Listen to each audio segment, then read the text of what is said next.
name is Rob Daniels. We are on quite a few networks here. Let me establish those here right off the top as we welcome this episode of the Sweet Spot Memorabilia Autographs and More on this week of the 22nd of February. We're on the 23rd today, this Tuesday, the lunch hour. Thanks so much for joining me. So we're on Zingo TV today. I really encourage you to download the Zingo TV app from the iOS or Android stores. You can watch on the Zingo TV website today as well at zingotv.com. Channels 250 and 251. You can watch Zingo TV on Google Chromecast, Amazon Fire, and Amazon Fire TV sticks, as well as Roku and Roku sticks and all smart TVs 2016 and forward, channels 250 and 251 for Zingo TV. Now, you can also watch this on social media today, Facebook, Spanglish World on Facebook, Spanglish Sports World on Facebook, and the Her Network as well. Twitter, follow us at Spanglish World, NETWK, and at Spanglish Sports SW on Twitter. If you're following the Her Network on Twitter, it's at Her NETWK.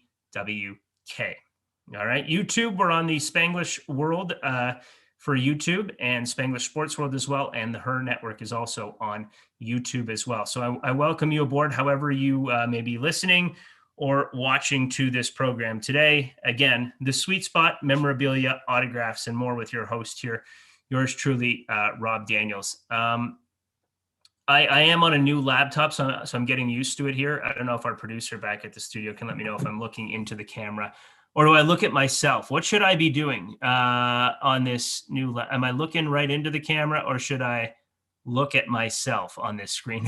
I haven't been doing too many Zooms. He sends me an LOL into the camera. All right, perfect. I just want to make sure I'm getting accustomed here. I got a new background logo. The show is on the Spanglish network entirely. We have been on and off with the show over the last little bit, but we are trying to keep this every single Tuesday from noon to 1 p.m. So let's get right to it, shall we? I want to wish you a happy first week of spring training. We got Raptors, Maple Leafs in action. The Blue Jays are in camp. They reported yesterday. It was the first day of camp. So at least we have some sports on to keep us occupied. Even though it might not feel the same with no audience in the crowd, like at these sporting events. And it's interesting because that's what my uncle actually said to me. Speaking to my uncle the other night on the phone, he lives in Montreal. He said he can't get into hockey at the moment. Doesn't feel the same because of no packed house, like no packed audience that he sees on television at the Bell Center. Like he's a Habs fan, lives in Montreal, loves the electric crowd at the Bell Center when he watches on television, and he doesn't think it's the same. And I agree with him. I've kind of gotten into hockey, but I haven't fully gotten into it like I have in previous years. But, when I talk to my uncle, I totally think he should really be the mayor of that city, the mayor of Montreal, for how passionate he is about that city. Speaking of the Habs, by the way, I'm trying to get a former Montreal Canadian on the program in the near future, perhaps even next week on the Sweet Spot Memorabilia, Autographs, and More. I will know more later this week and hopefully have that guest for you next week, if not the near future. So I will keep you posted on that, okay? Lots to look forward to. Great guest, for sure. This week, though, we have another great guest. He's been on the program before. I'm sure you are familiar with him. If not, his name is Scott Crawford. He is back with us again. Scott is the Director of Operations at the Canadian Baseball Hall of Fame Museum in the very incredible, quaint, beautiful town of St. Mary's, Ontario. And look forward to talking to Scott on the program. Once again, he's always a very valued guest of this show. I have a lot of great memories, including one I will share on the show today from the Canadian Baseball Hall of Fame and Museum. So I look forward to sharing that. If you don't mind, a little water here, just to it's important to have your throat cleared up when you're talking, et cetera, et cetera. So you're going to talk to Scott. He's coming up on the program probably at around 20 after the hour today. Okay, so 12:20 this afternoon throughout the lunch hour. Going to pick his brain and talk some baseball because our Blue Jays are back in spring training.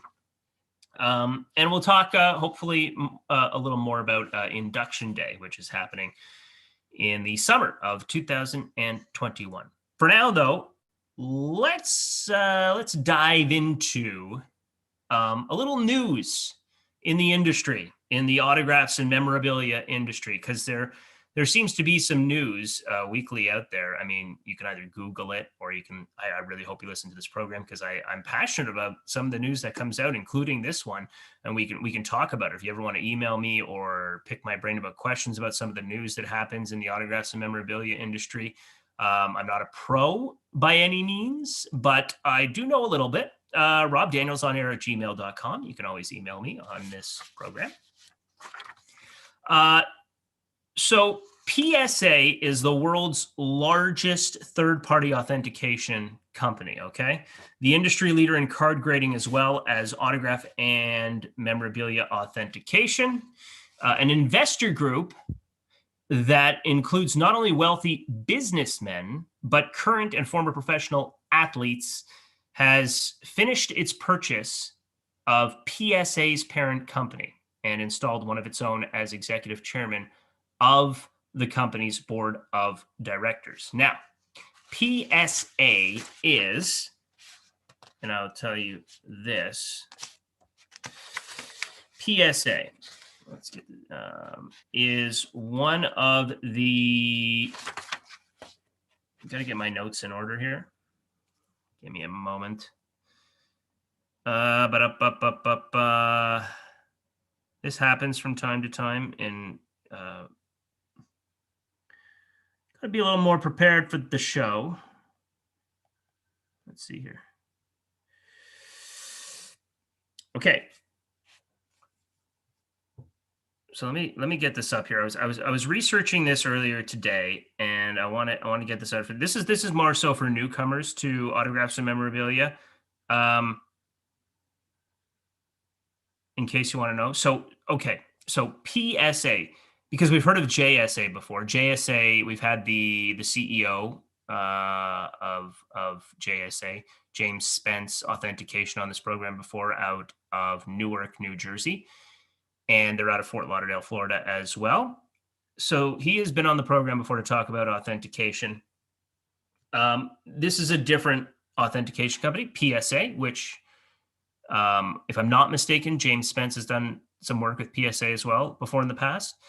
Don't quote me on that. PSA is the world's largest third-party authentication, the industry leader in card grading, as well as autograph and memorabilia authentication. Okay, so this investor group that includes not only wealthy businessmen, but current and former professional athletes has finished its purchase of PSA's parent company and installed one of its own as executive chairman of the company's board of directors. So Collectors Universe announced yesterday that it had completed the $853 million deal that turns the company from public to private. Current shareholders will receive $92 per share. $92 per share. So the group that's buying CU is headed by entrepreneur and sports card collector Nat Turner, and also includes D1 Capital Partners LP and Cohen Private Ventures. You have some other members of the investor group that include the Chairman Group, which recently made a $40 million investment in Golden Auctions. Also, card collector and owner of the Arizona Diamondbacks, Ken Kendrick, Brooklyn Nets forward Kevin Durant, Arizona Cardinals wide receiver Larry Fitzgerald, and offensive tackle Kevin Beacom. Hope I pronounced that right.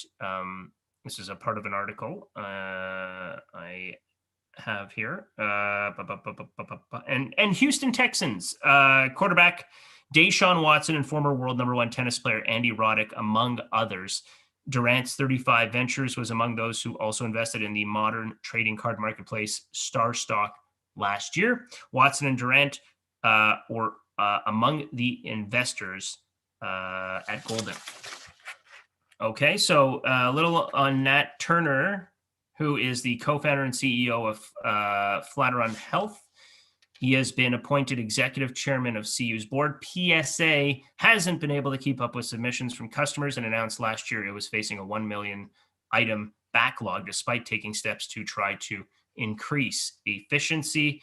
Nat called the transaction an exciting new chapter in the history of Collector's Universe, which also grades coins and other collectibles.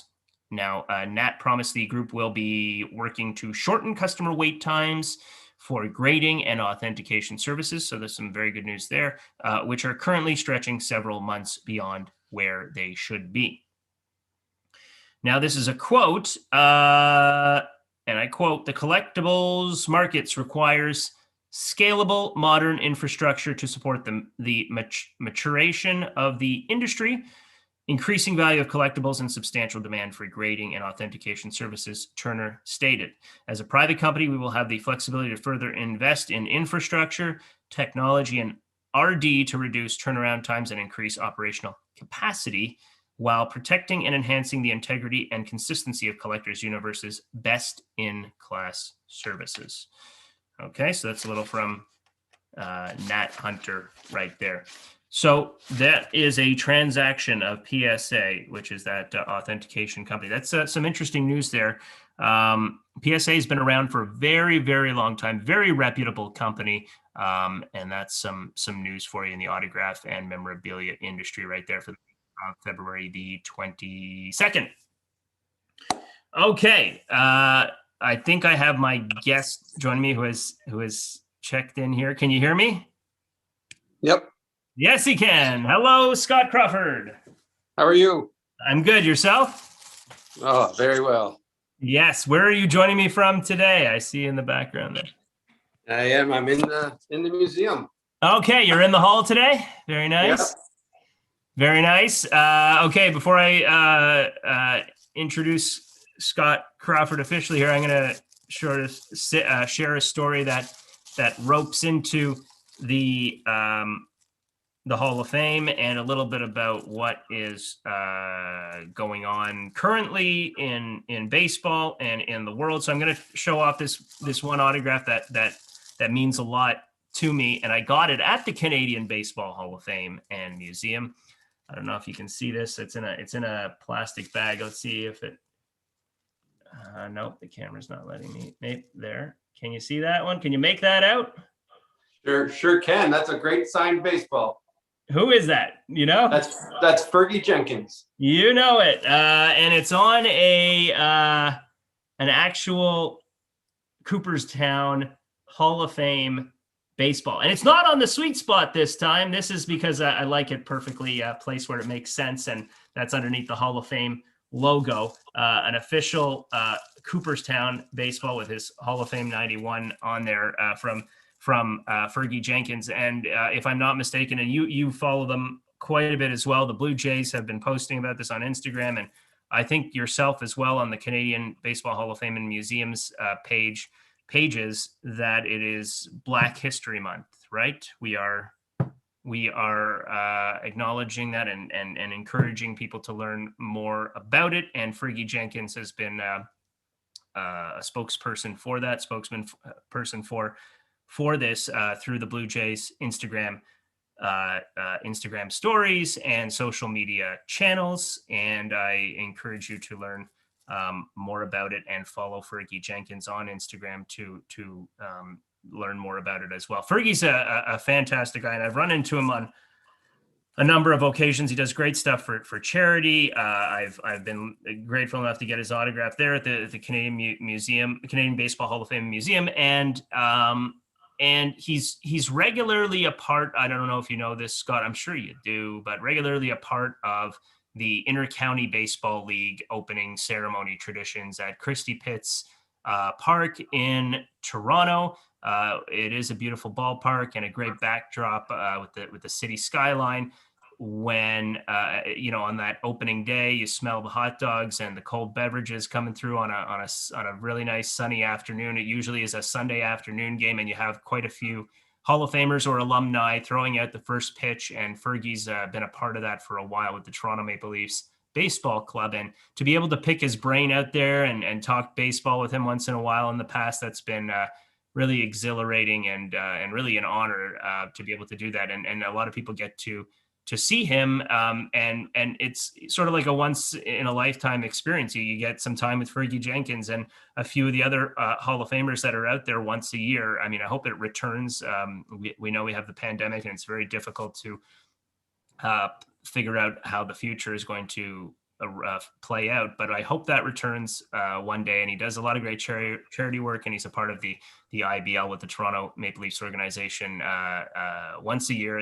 I definitely encourage that if you're in the Toronto area to go to opening day and see that with the IBL. And if you show up 2 hours early before game time, that's when you usually have that opportunity to perhaps get Fergie's autograph, and he'll be able to spend some time with you and talk some baseball like he has in the past. So I hope that returns. And that was my little story for today. And I encourage you to learn more about Black History Month and Fergie Jenkins being a spokesperson for that.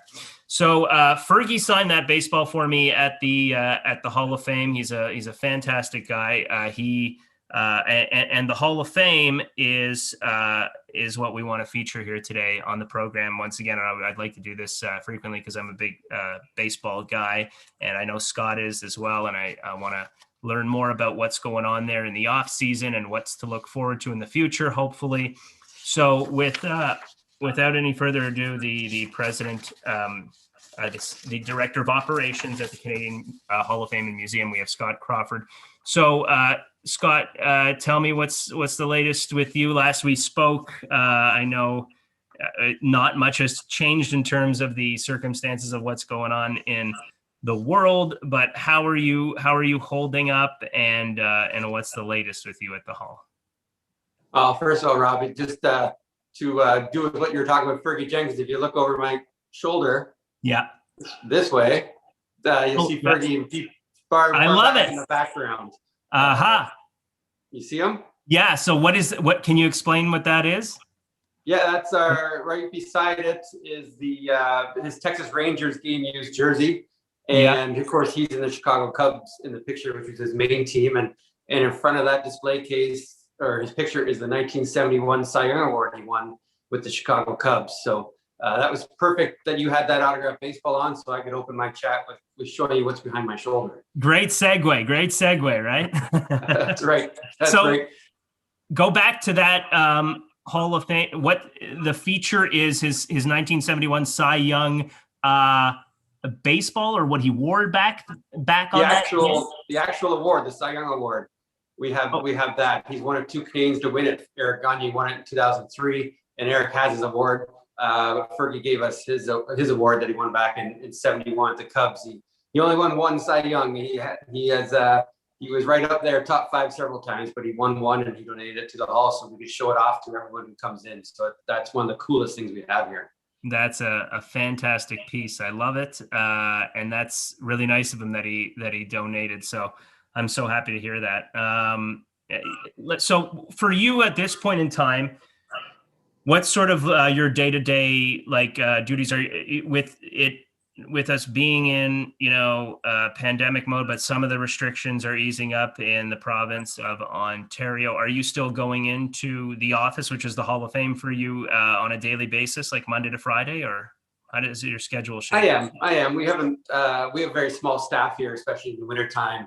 And so I've been able to come into the museum every day, all winter, which is great because a lot of days I'm by myself, or our part-time curator works downstairs in the new part of the museum with the collection, and I'm upstairs in the old part of the museum in the office. So most days, whether pandemic or not, most days we don't even see each other.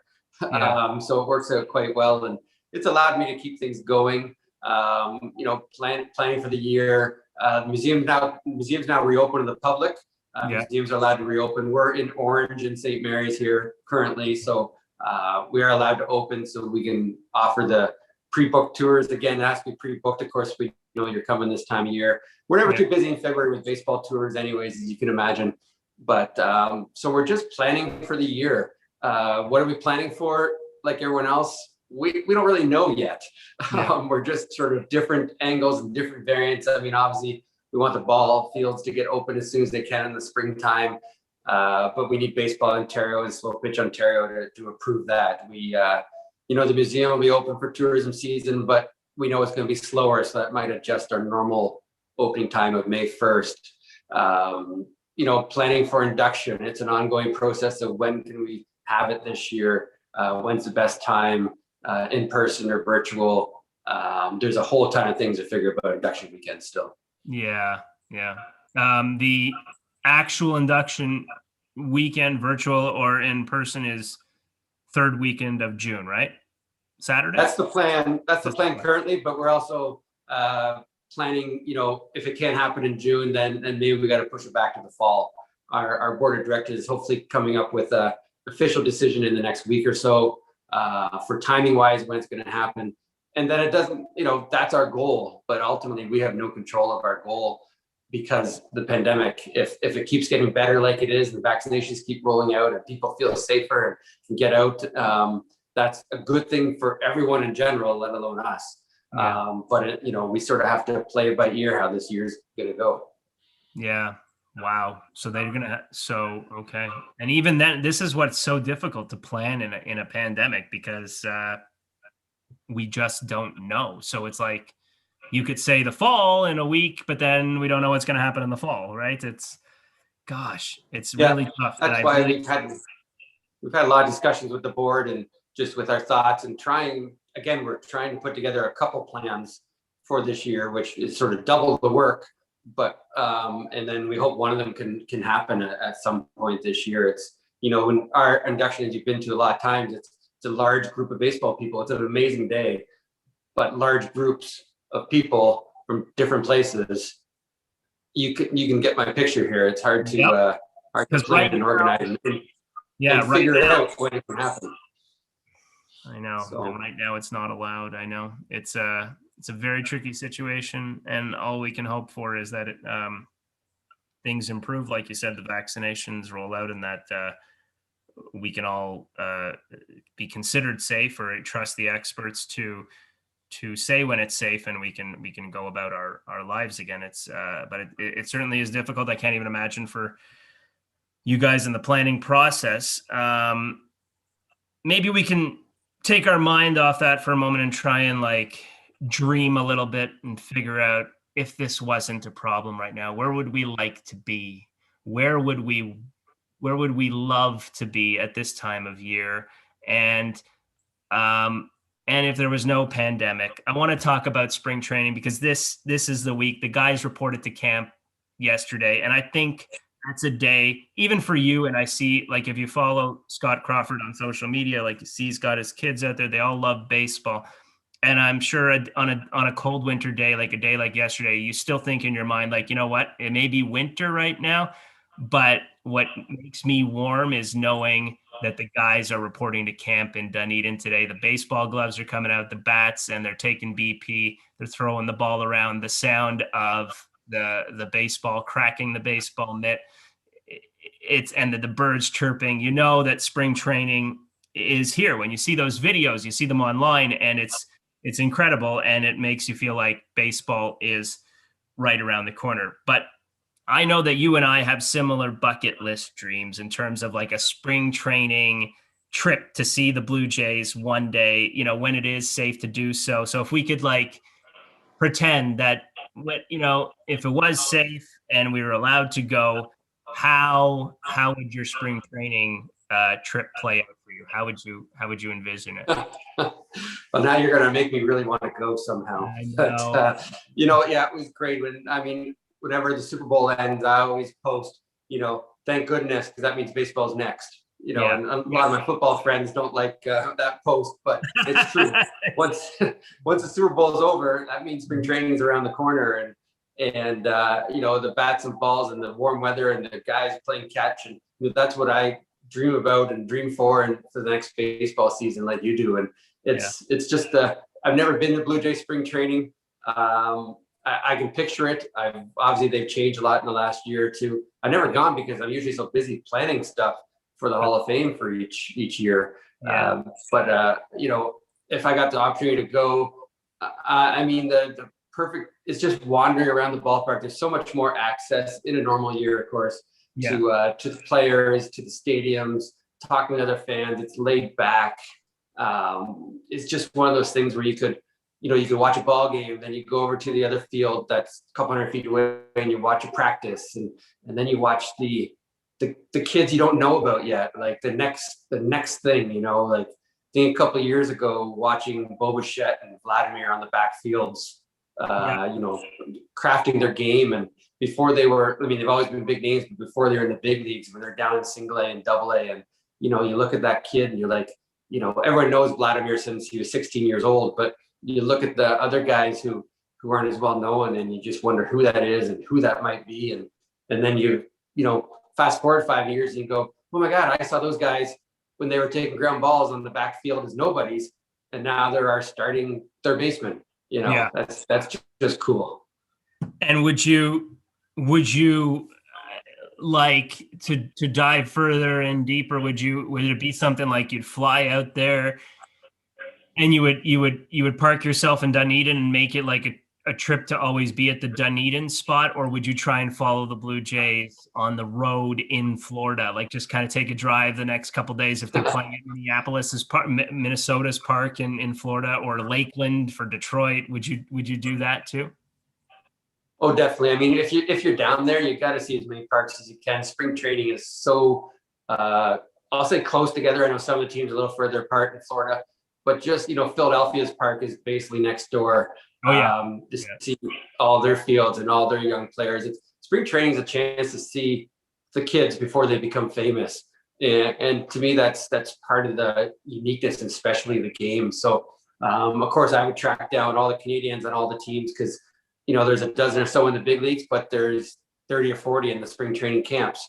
And a lot of them played here. They're from Ontario. They would have played here as a teenager at the Hall of Fame, their games, because we host all the elite games on weekends. And just to think of them when they were 15 years old playing left field in St. Mary's, now they're assigned 18-year-old, 19-year-old playing pro ball. And then in 2 or 3 years, you're going to see them in Toronto or Minnesota or some other team.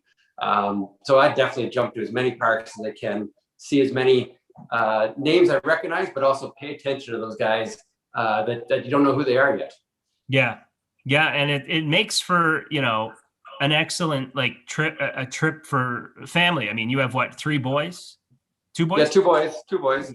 Yeah. And, I would hope they're baseball fans, knowing what their dad does, but, and you could take them around Florida. You could, they have their Blue Jays hats on. They're going to go catch them around in different parks. You go for lunch, maybe a little time at the beach, and then you're at the ballpark again.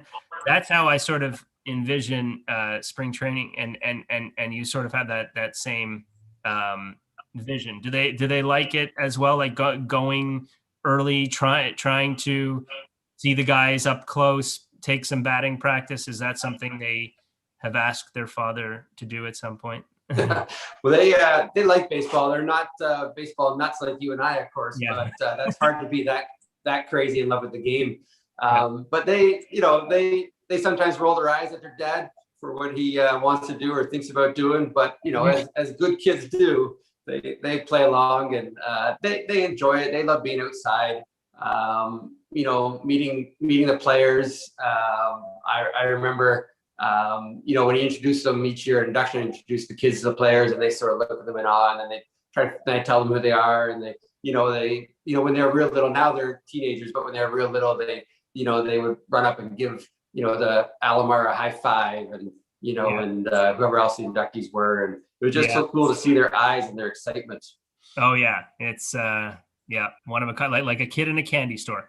We are on we're on the SpanglishSportsWorld.com broadcast today. This is my guest, Scott Crawford from the Canadian Baseball Hall of Fame and Museum. I'm Rob Daniels. We're on the Sweet Spot, memorabilia, autographs, and more. We're also on Spanglish Sports World, Spanglish World, and broadcasting on also on YouTube, on the Spanglish World's YouTube channel, and other platforms as well. So this dream trip that you and I both have, like, I mean, you have your kids and you're not sure if they're a huge baseball fan. Is this a trip to Florida, spring training? Let's say we can envision it. Is it something you do with like a close buddy of yours, or is this something like you want to do, like you take the kids and make it a trip out of it? Like, because if you ask me, it's like, I can't take my daughter and be like, hey, we're running to this park, because she's going to want to go to Disney, and that's pulling me in one direction. I got to go in this. No, I'm going to the park. They're playing at 105. I can't go see Mickey right now.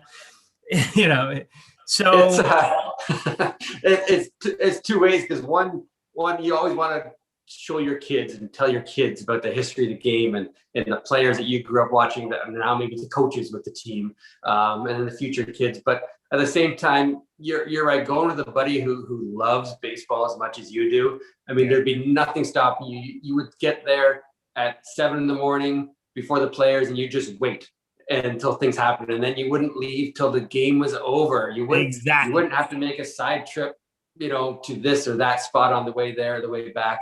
I mean, so there's definitely benefits of both.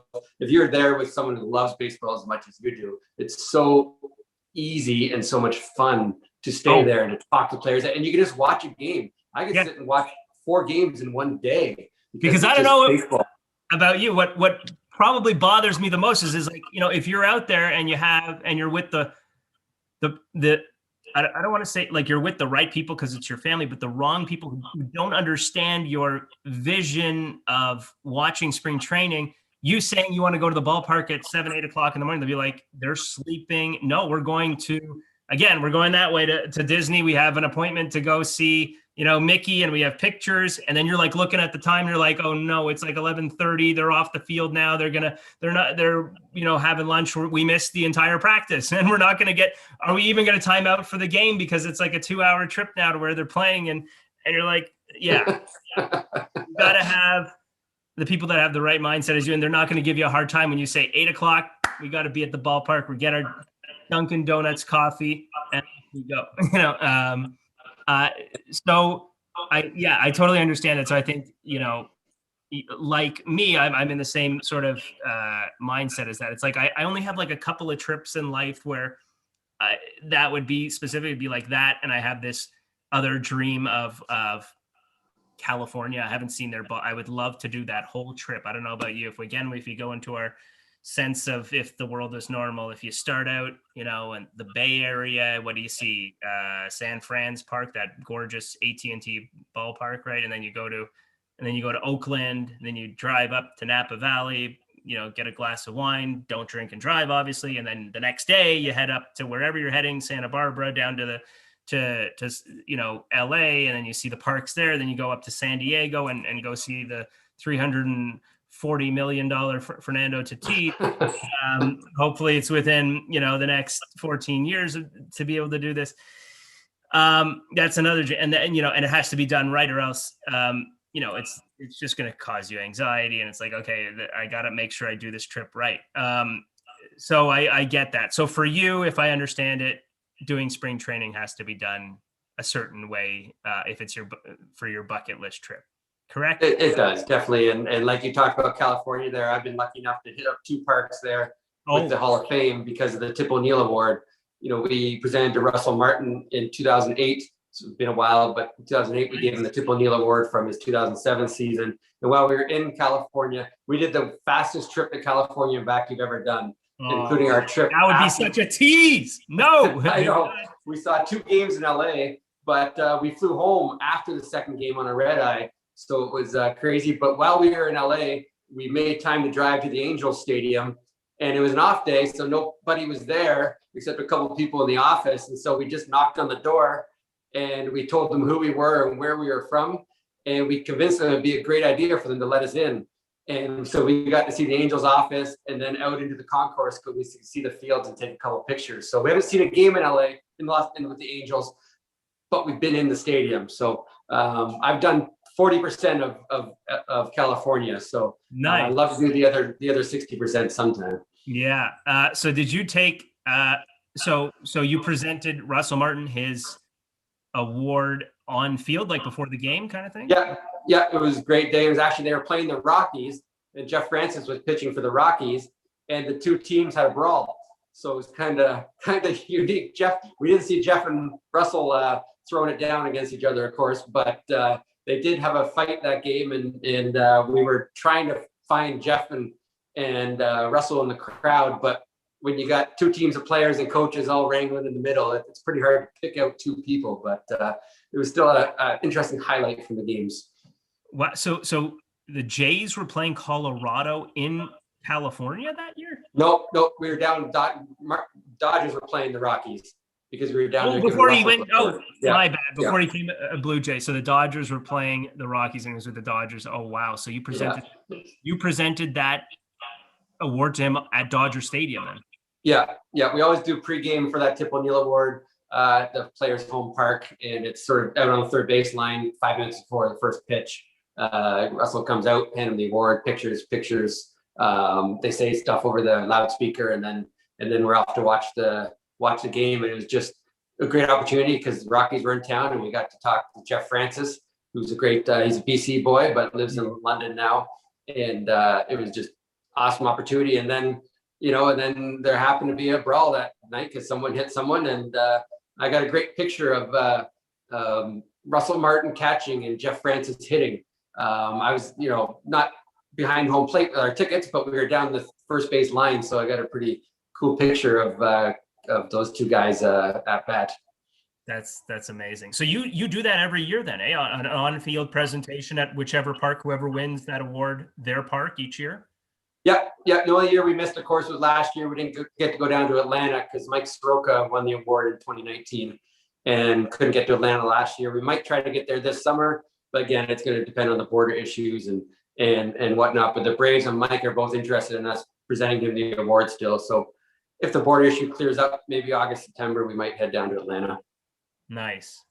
Well, I certainly hope you get to do that rest of the California trip and that spring training bucket list of yours at some point. Maybe to make the way I envision it, it's got to be like something to do with like a milestone birthday, right? Tell your wife that it's got to, like, if this is you say to her, and then whether it's you turn 50, you turn 60.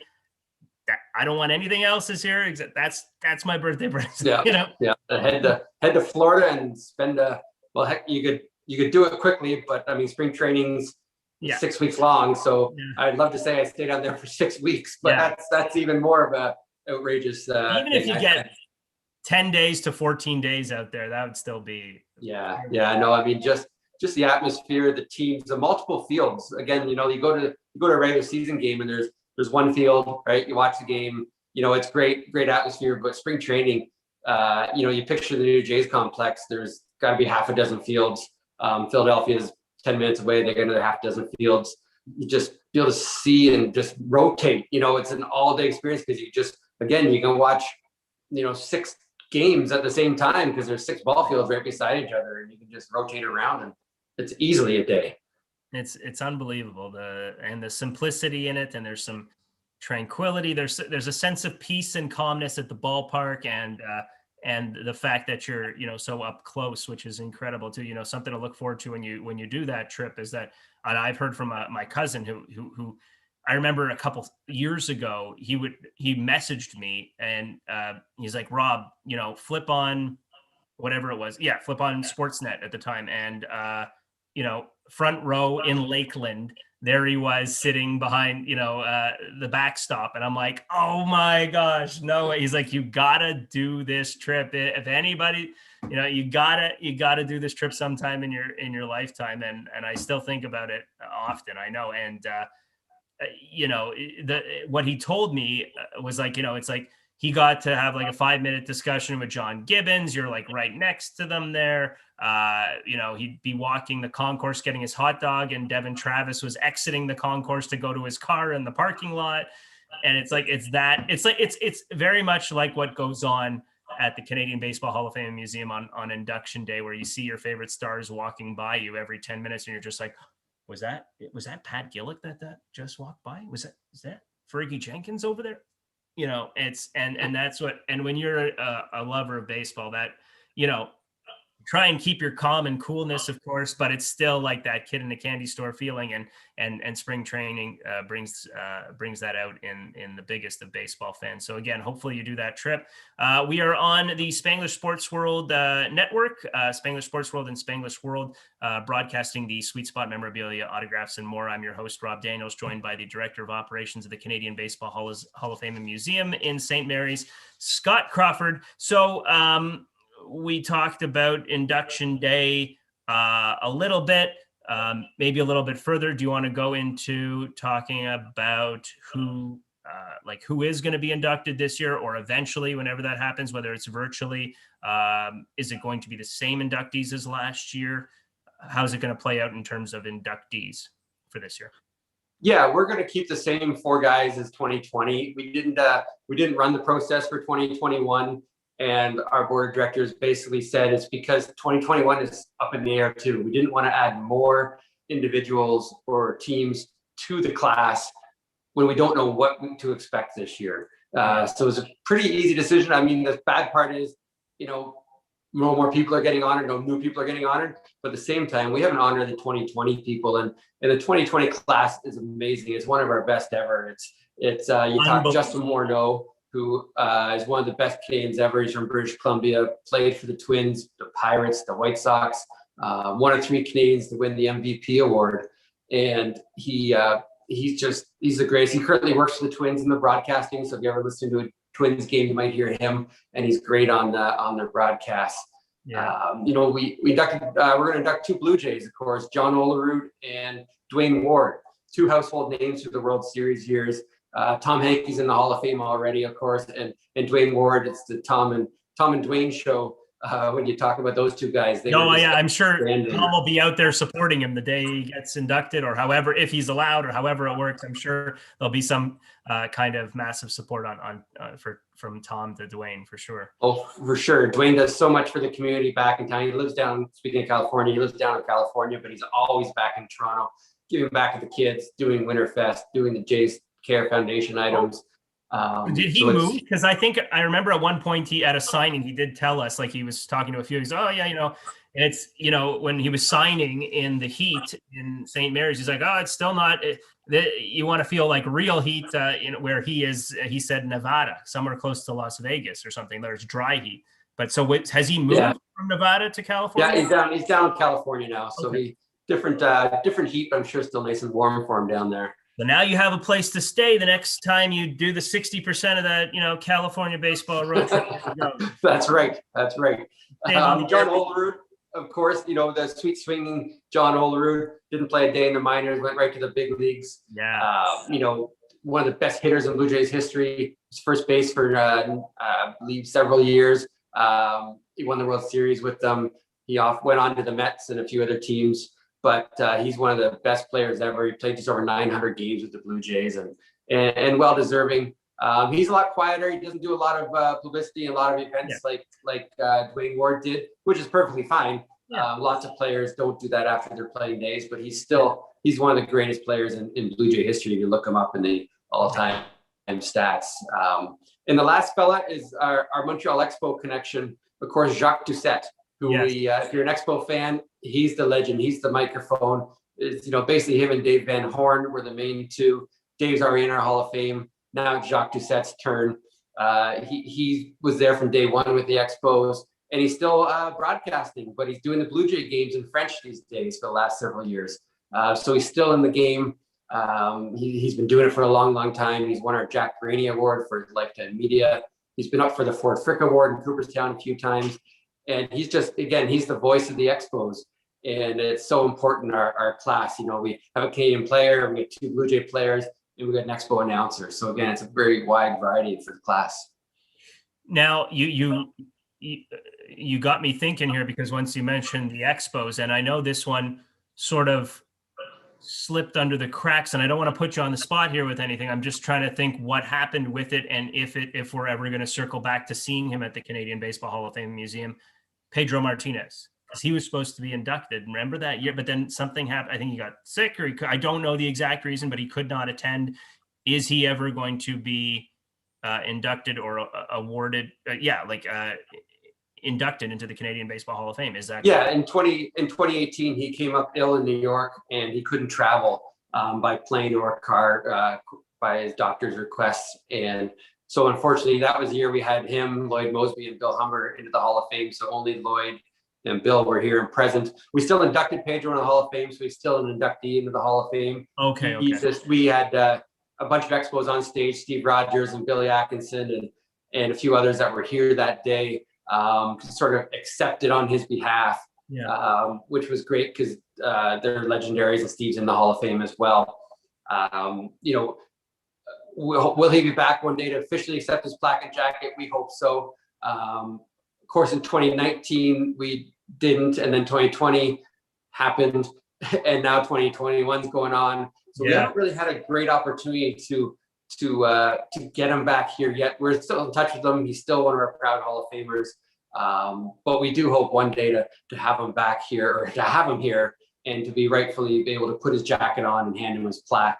But he'll always be a Hall of Famer in our books. One of the greatest Expo pitchers ever. Look up his numbers. Didn't have a long time in Montreal, but when he's in Montreal, he won the Cy Young. He was an all-star.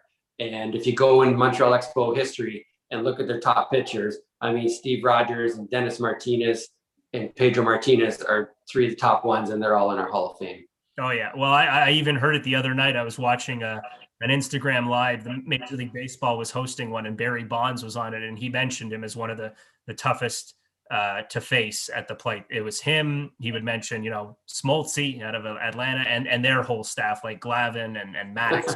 Maddox was the mastermind, but Pedro Martinez was mentioned for sure. And so he is, definitely highly respected, and hopefully, like you said, he gets to wear that jacket one day and be properly inducted in person. That would be fantastic. We'd love to see that. I'm going to leave the floor open to you now in terms of any features you'd like to shed, or any shed some light on your website, or if people want more information to visit the museum, feel free to give us the latest on that if you want to. Yeah, well, I mean, like I mentioned before, we're now open pre-book tours, so you got to make sure you book a time with us. You just can't come knock on the door. Check out our website. We've really been collecting autographed baseball, so the sweet spot's a perfect thing to talk on, to upgrade our autograph collection. So check out that. We have tons of merchandise for sale, including autographed bats and balls and cards. Memberships. If you're always looking for a way to support the Hall of Fame and you can't get to St. Mary's, annual memberships are great. There's 5 or 6 varieties, and depending on what you like and the prices, there's a wide range for everyone.